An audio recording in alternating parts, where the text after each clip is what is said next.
So this morning, guys, I think this morning's going to be very interesting for you. I'm going to share a set of stats actually that really should reveal to you a, a very insightful way of increasing your performance and your results. But it's not a set of tools and strategies that really gets discussed much openly. And it's almost like feels to me like a bit of a secret sometimes. And I think the reality is that when we're running a business, we face a lot of challenges. Face a lot of challenges. And if I just look at what's been going on recently with inflation, wage and materials inflation, 30 to 50% post COVID. We've got the tax changes, of course, employers' NI, corporation tax now higher for those of us with 50K or more profits, competition greater than ever, AI disruption for many industries here, and all of that, whilst for many of us juggling family and life commitments as well. I'm sure most of you agree it's a tough existence for us. And maybe many of those around us in our lives don't even understand that because maybe they're not running a business. So it's often a tough and lonely existence for us. And unfortunately, the stats on UK business failures prove that actually. They prove how tough it really is. And I don't know how many of you know this, and maybe some of you who've known us for a few years do know this, but the stats on how many UK businesses even make it to 5 years in existence, and not just in the UK, actually, these stats are typical in other countries as well. How many UK businesses even make it? And depending on which stat I've looked at and where it comes from, it's typically somewhere around only 20 to 40% of businesses even survive their first 5 years. Forget making profits and doing great things. That's just survival. And the interesting thing is it's the same stat for the next 5 to 10 years of their existence.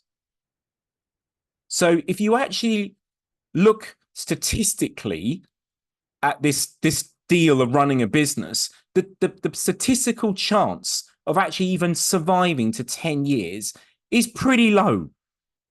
And that's a statistical fact. So statistically, the odds are against us. It's a fact. And I've always found those statistics unacceptable and tragic, actually, especially as someone in my position has seen firsthand what that does to people running a business, the devastating impact that has on themselves and those around them, their families, when they're faced with that reality of failure. But here's the interesting thing, guys. Here's the interesting thing. That statistic has recurred historically for the 18 years that I've been in business and for many, many years before that. In other words, it's largely been the same. Failure is the normal outcome for businesses. And now in that time that I've been in business, running this business and other businesses as well now, in that time, there's been recessions, there's been credit crunches, but there's also been periods of boom and economic prosperity. And so what does that tell us? This is the thing I want everyone to understand. If I can get you to understand this, really, I've done my job. That if those stats recur, irrespective of what's going on in the economy, what does that tell us? And of course, the only conclusion can be that it can't just be the economy and those external factors that are leading to these rates of performance and failure. It can't just be that. There must be something else to it. There must be. So then, and yet most I still find after all these years, most business owners don't understand that. They look outside, and there must be something else going on. So one of those factors actually is a lack of business skills. And that's definitely one of those. You need knowledge to run a successful business. Otherwise, it's like going into battle with no weapons. You need that knowledge, and on everything: sales, recruitment, marketing, management. It's all the stuff. Obviously, we cover in these webinars. It's all the stuff we cover in our coaching. And when I started my business 18 years ago, I was encouraged by my coaches to consume knowledge at every conceivable opportunity. And we were encouraged to coach our clients to do the same thing and to have that mindset. And I think actually in that time, a lot has changed very positively in that knowledge has become far more commoditized. It's become far more abundant on the internet. We've seen the rise of business podcasts. There's videos, there's webinars like this, and from every conceivable successful person in business. It's out there, and most of it is free.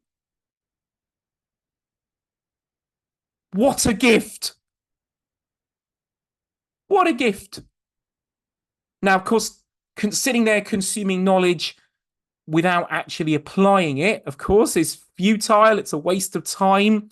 But I'll say it again, guys, because I need to make this point, and I make this point over and over again. What a gift. And every single one of you here, every single one of you watching this should be taking advantage of that gift. Why wouldn't you? So the question is, are you? Are you? Because it's all there, and it wasn't there. And actually, what we've seen, my team and I have seen, we've seen a shift actually in those that we're coaching and those who talk to us, those business owners, that actually now it's becoming more commonplace for business owners to be consuming and understand that they do have to acquire knowledge, that they don't have to have MBAs or fancy business qualifications. They just need to get online for a few minutes every day and learn some stuff. That's become more and more commonplace. That's been a definite shift in the last 20 years.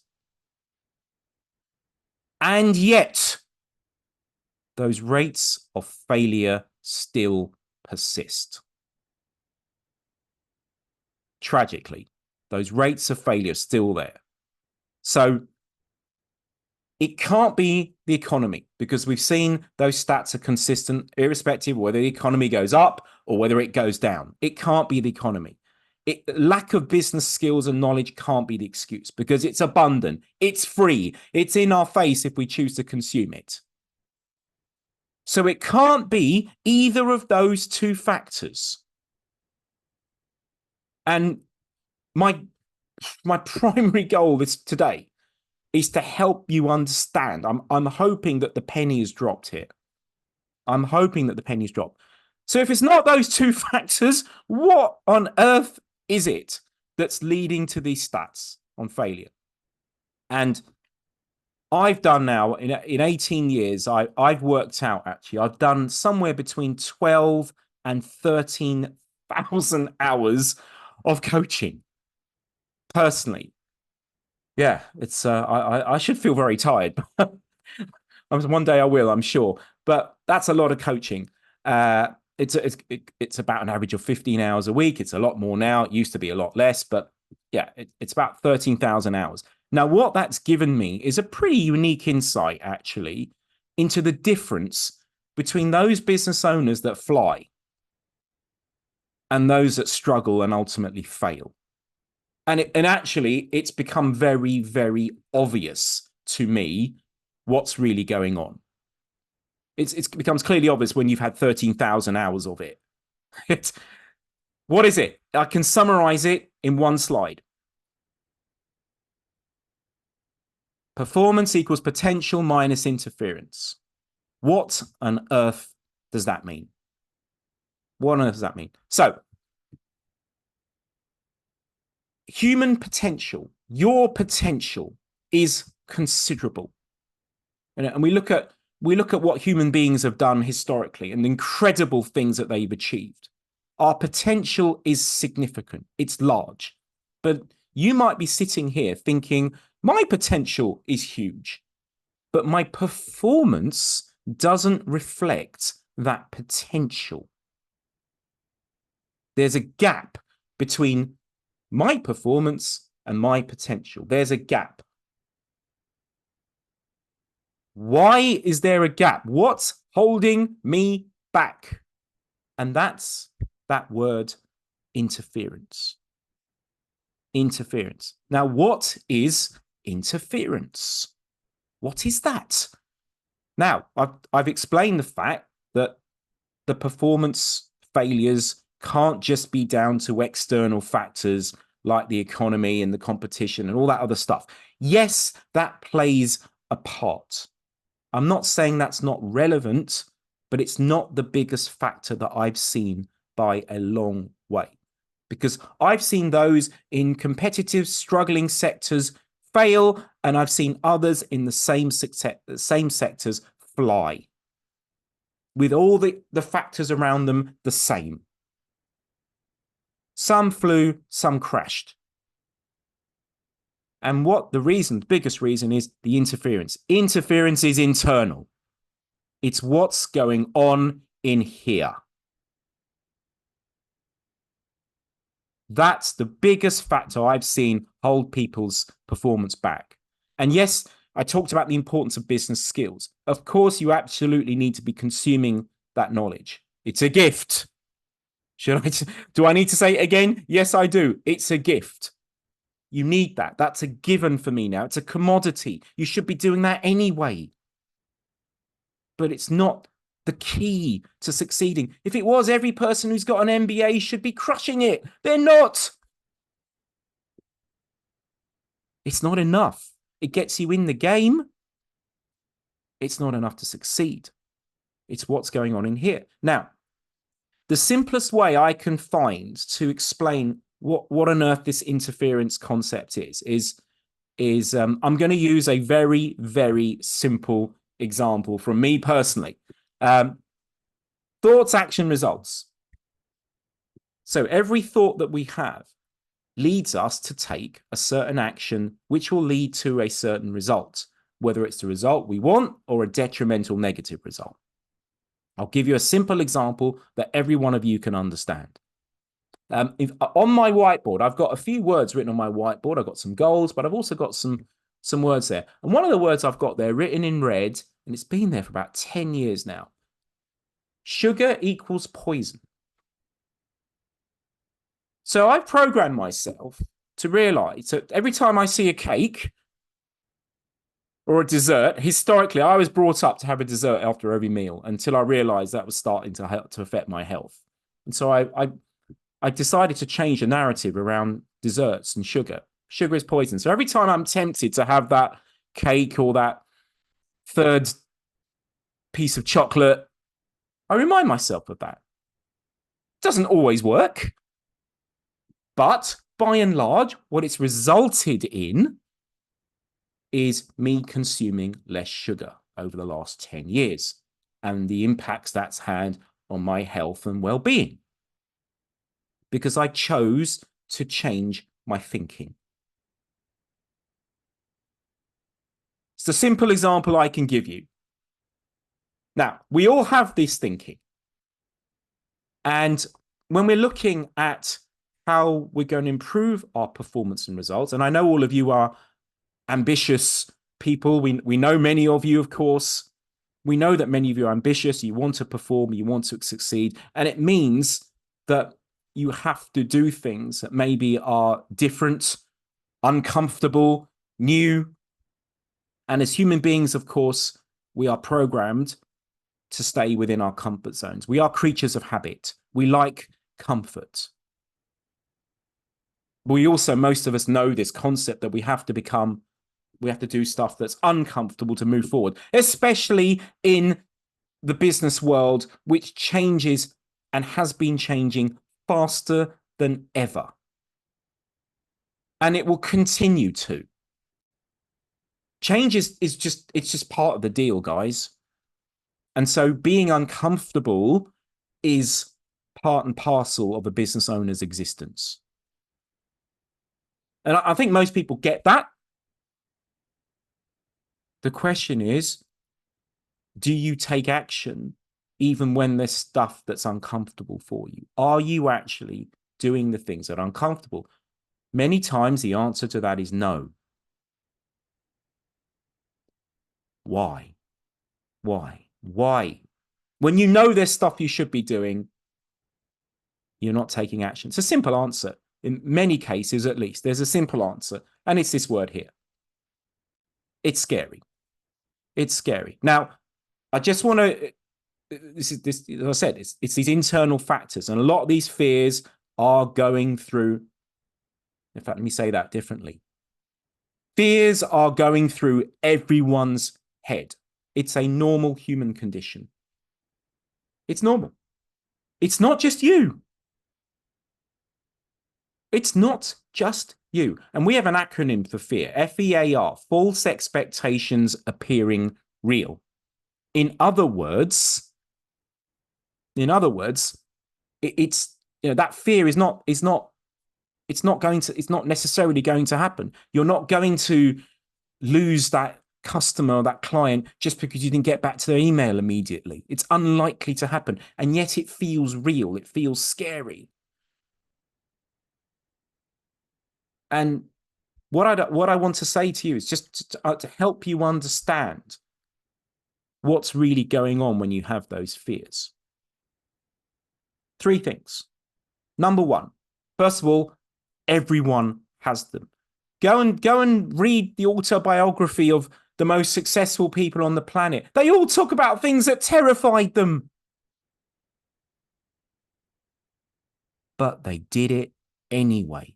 That's the difference. They took action. Fear is not unique to you.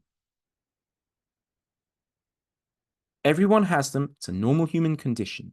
The issue is whether it stops you doing the things that deep down you know you need to be doing. The second thing to ask yourself is, have you overcome any fears in the past? Was there stuff that you used to be scared of? Whether that's, I don't know, doing some marketing, recruiting some people and spending that money and all these classic things. For me, one of my classic fears was spending money. That was a fear of mine. And I had to be coached through that so that actually it didn't hold my business back anymore because I wasn't investing in people and I wasn't investing in marketing. So I had to break through that fear. And that's ultimately what helped me grow and scale my practice. So what fears have you overcome? You may just want to choose to reflect on those and acknowledge the fact that you had the fears, but you move forward anyway. And the third point to understand is, are our fears rational or emotional? And I'm sure every one of you here can probably guess the answer to that one or knows the answer to that. There's nothing rational or very little rational about our fears. They're driven by our limbic system, our emotional center in our brain. So the fears are emotional. It's why some of the most common human fears are completely irrational. Things like heights, spiders, public speaking. Public speaking usually ranks higher than death as a fear. I mean, there's nothing, it's insanity, isn't it? But that's us, that's human beings. It's not rational. So the point I want to get over here is that those fears are real. They're normal, but are you letting them hold you back? Are they rational? Can you start to rationalize them? Because they'll either hold you back or you'll let them hold you back, or you'll move forward. Now, I want to talk about a few mindsets then where this stuff manifests and some of the common. There's so many ways where we've seen interference in people running their business. There's many, many ways. I can't cover them all today because there's so many. I'd need to be here till next week. I've just picked a few common ones that we see. The first one is the victim. It's never you. There's always someone else to blame. There's always an excuse as to why things aren't going well. It's not me. It's the government. They've screwed my business. It's material prices. It's the crappy team I've got. Let's blame all these factors.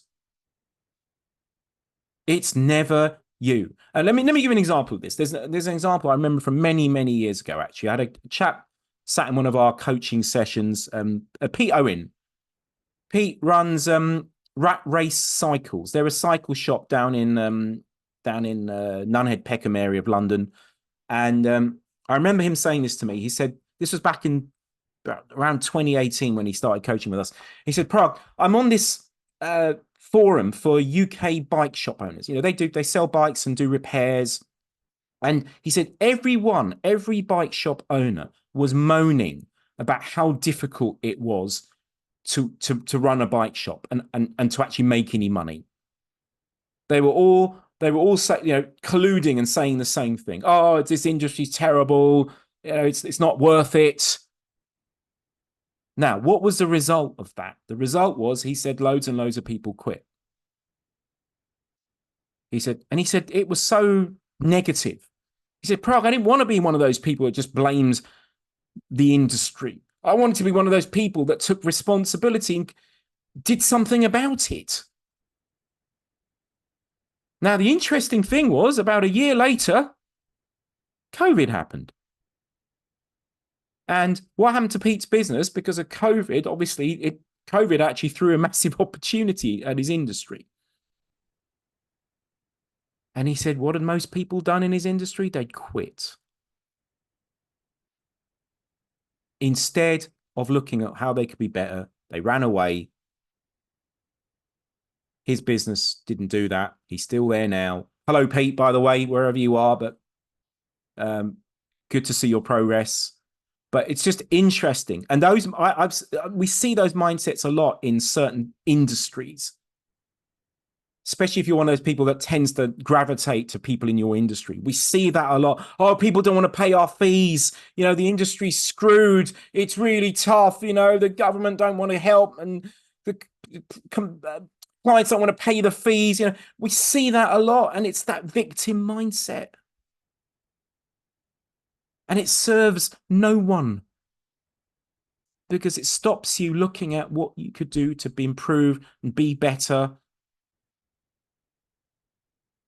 So it's super common to think about where that's maybe happening in for you as well, because it happens for most people. Now, the technician mindset. Now, I talked about this actually my webinar a couple of months ago on the most common marketing mistakes, and that's, if you haven't seen that one, it's on YouTube. The most common, I think I covered 12 the most common marketing mistakes that we're seeing, and I talked about the technician mindset. And the technician is the business owner who's an expert in their technical skills. The accountant who's a brilliant accountant, the engineer who loves engineering, and they're damn good at it, and the clients know they're really good at it, and they deliver great work. Fantastic. Except that's where they focus their time and energy. And I asked them, okay, fantastic, doing great work for clients, brilliant. Who's running your business? Who's running your business while you're being the technician? Who's doing your marketing while you're being the technician? Who's focusing on the systems and the strategy while you're being the technician? And it's very common. It's very common in marketing, actually, when we see businesses. And I said I talk about this a lot more in that marketing session. But we see businesses not getting results from their marketing, one of the issues is this, that the mindset is wrong. The mindset is stuck in technician. So nobody's really putting marketing front and center. And very often I'll get these rationale, these mindsets coming out from these people. Well, it's not me. I'm not a marketer. I'm too busy for that. The reason I'm too busy is because I'm focusing on technical work. Oh, we don't need it. We get referrals. Excuse. We don't need to do marketing. We get referrals. Incredibly risky mindset. Ridiculously risky mindset. Because referrals is just one strategy and it's out of your control. You can't control how many referrals you get. But it's more comfortable for a technician to think that way, because they don't want to address the fact that they may have to do some marketing or get someone into their business who can do some marketing. It's easier and more comfortable to say we get referrals, or I'm too busy, or whatever other internal dialogue is going on in the technician's head. And again, I see a very clear distinction between those who behave this way and think this way versus those who embrace marketing because they understand it's an engine room for the business to grow the business long-term and consistently. It's a huge difference in mindset. So while I'm going through this, guys, I want you to be thinking about which one of these apply to you. Which one of these could you address in yourself? Just be honest with yourselves. So the technician. Now, I said, I've just picked some out random here that we see. The perfectionist mindset. Again, a very common form of interference that holds many, many owners back. The perfectionist. It must be right. Or don't bother. You know, other people don't care. They're lax. They're not as thorough as we are. So I'm going to spend 3 times longer on the task and waste my time, my valuable time that I don't have, because I don't like mistakes. And forget the fact that all the important stuff in my business is getting delayed or not happening because I'm over perfecting it. It's a common form of interference. Some of you may be able to relate. Again, I want you to think about where is some of this stuff showing up in your heads, because these are all forms of interference. And of course, you can't just flick a switch. Well, you might be able to, but it's not been our experience that you can just flick a switch one day and that's it. You're not a victim mindset anymore, or you're not a perfectionist mindset anymore. You have to work on this stuff consistently. But my goal today is to help you become aware of the fact that this interference is going on in your minds and that it's holding you back.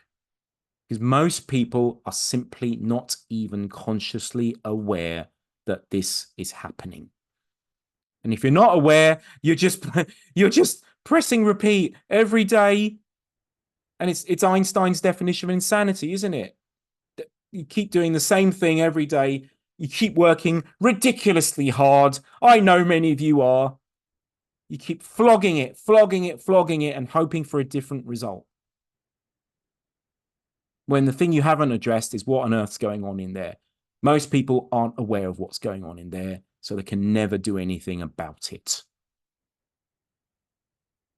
Today, that changes for you guys, because you are aware, because you're here.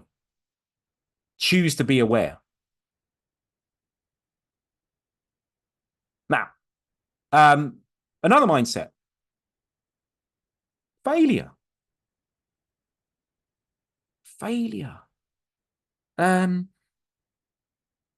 see, the interesting thing for me about failure is, as kids, my kids are, they're at that age now, 13 and 10, you know, that age where they've started doing tests and exams in school. And I'm already starting to see this in my daughter. When she doesn't get good marks, and I don't care about any of that, but she's already been conditioned by that environment to think that if she doesn't get whatever it is, an A star or whatever they call it these days, that she's failing, that there's something wrong with her.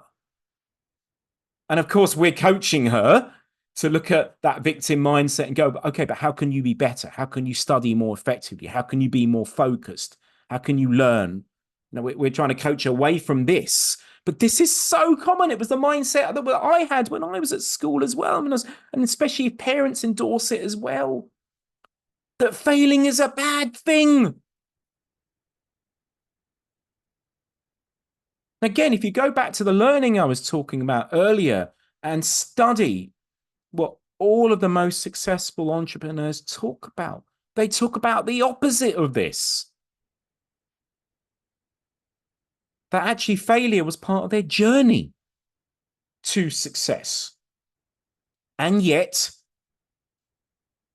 for many of you, I want to ask you this question. Is any of these interferences going in your head? That the negativity associated with, I'm not, not just failing at business generally and going bankrupt. I'm just talking about the micro failures along the journey, failing to win that client, failing to achieve your goals that you've written down, or you should have written down, especially if we're coaching you, failure to achieve your goals, failure to hit a revenue number, whatever, those micro achievements. What happens in your mind every time you don't win that client?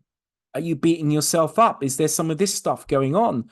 What will people think of me if I'm not successful? My goodness, we see that all the time. And it paralyzes people because it stops them from taking action. Or certainly the right action, especially when they make a mistake. It's like, well, I'm not doing that again.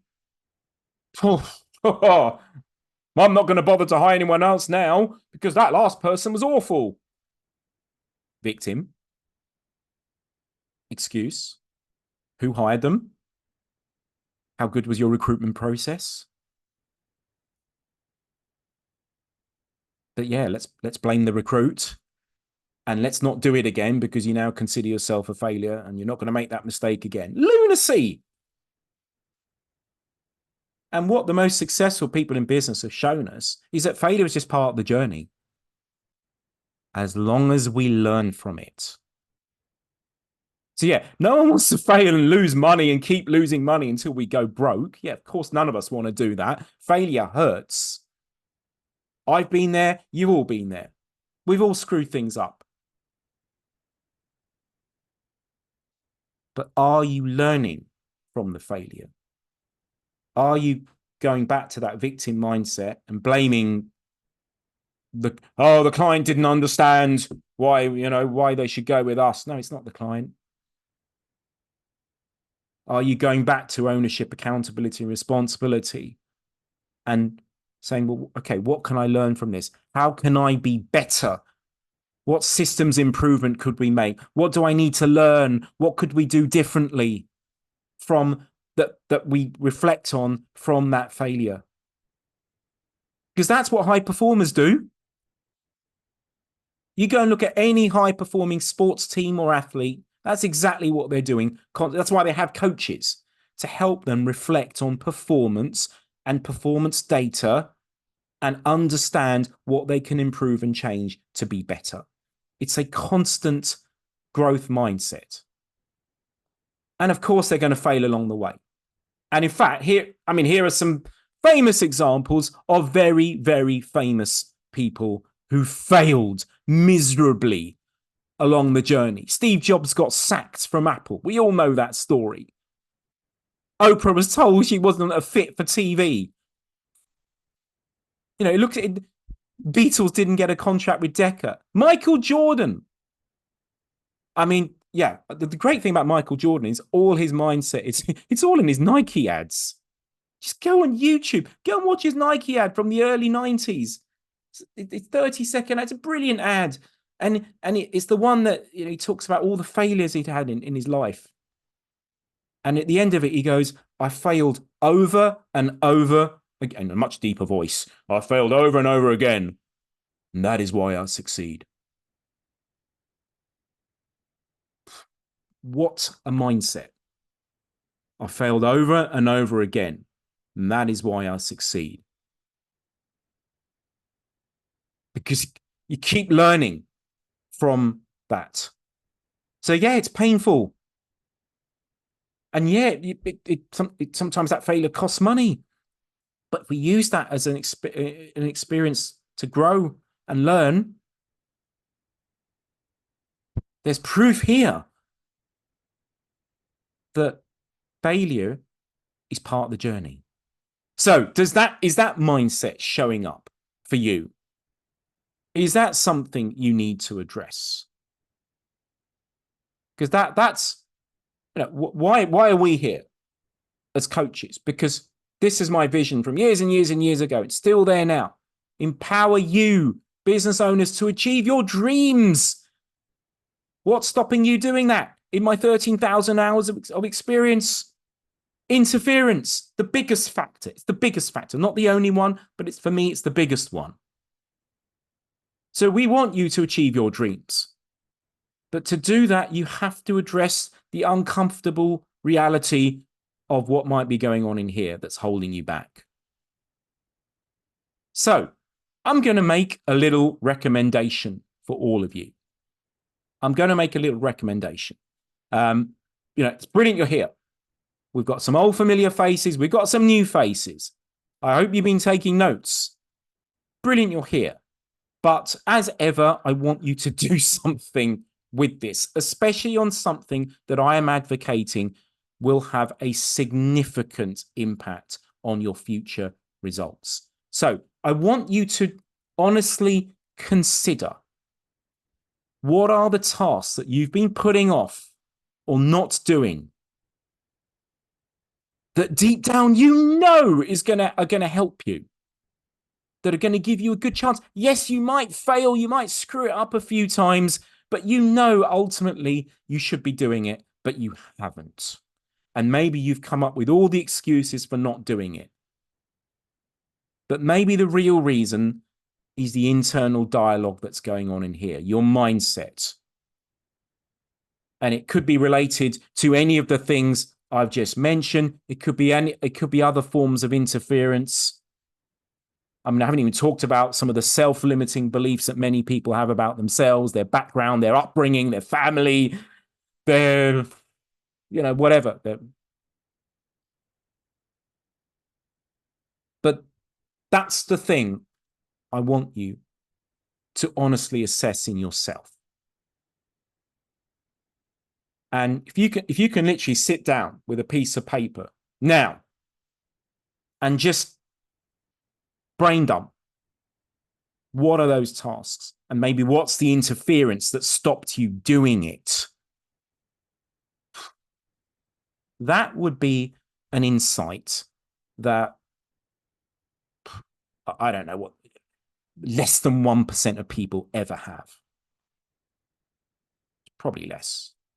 I'm just thinking of what the proportion of people who have that insight is. It's painfully small.